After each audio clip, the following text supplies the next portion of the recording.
Alright, hello there, Tyrant here, and I just finished watching episode 2 of My First Girlfriend is a Gal.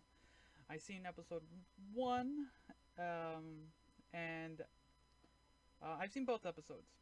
Why I didn't make a video for the first one was I was prepping a bunch of other shit.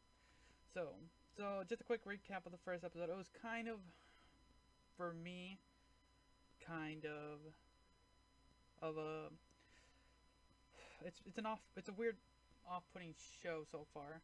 For episode 1, it's, well, for the most part it's a very perverted show, and I understand that. His friends have, their character is kind of one-minded, and it's really frustrating. You can see that in episode 2, at the point where in episode 1 all his buddies, I can't remember his name at the moment, but they force him to ask the main heroine, or the main female lead, to go on a date. At which this point he's kind of going through all these delusions, and this is what makes the show really fun, is just these imaginative delusions in your head that you just keep running these things just going through your mind, like because the way they portray the gal is very like one-dimensional. It's like your typical um,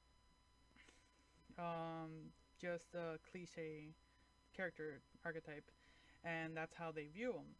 Now that's the only issue I really have with how they're doing it, but that's what makes this show interesting. But it bugs me because in episode 2, it was kind of cringy to watch episode 1, but once I got through episode 1, I actually had to pause it a few times because it's just like, really, am I really watching this?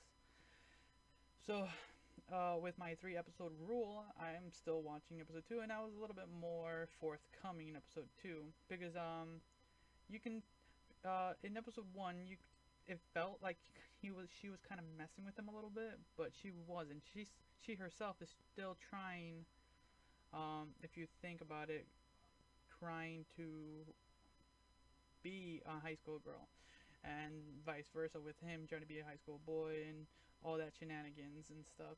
So when they go on their quote unquote first date, and that was interesting. There was a couple notes in there about the karaoke, and I don't know, it's just weird. But at this point, you can kind of tell where the dynamic is. His buddies, which each have their own character, some less than others, and some more perverted than others, than others. um, they have their own fill, but at the end of the day, he's the one with the girlfriend, and they all shun him for that. And yeah, true friendship right there. Anyways, it gets really intense. I actually like the wackiness of his inner selves that you get. You get the three. You get the real big downer. You get the optimist, and then you got the one perverted dude.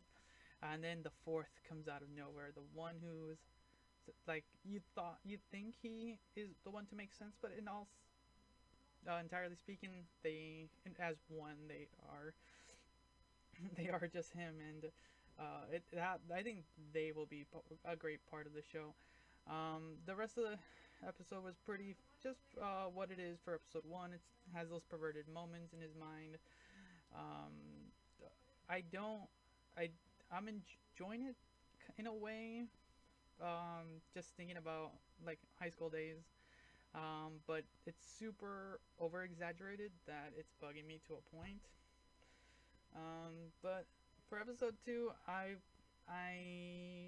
think I enjoyed more of the surprise everyone else had of them learning that they're dating. So that's what's gonna get me real more as the time progresses, and see how everyone around them gradually starts to accept them as they accept themselves as well, because you can tell that they're each other's first, quote unquote first. So Yeah, those are my thoughts of episode 2 and partially episode 1. So I want to thank everyone for watching. So until next time.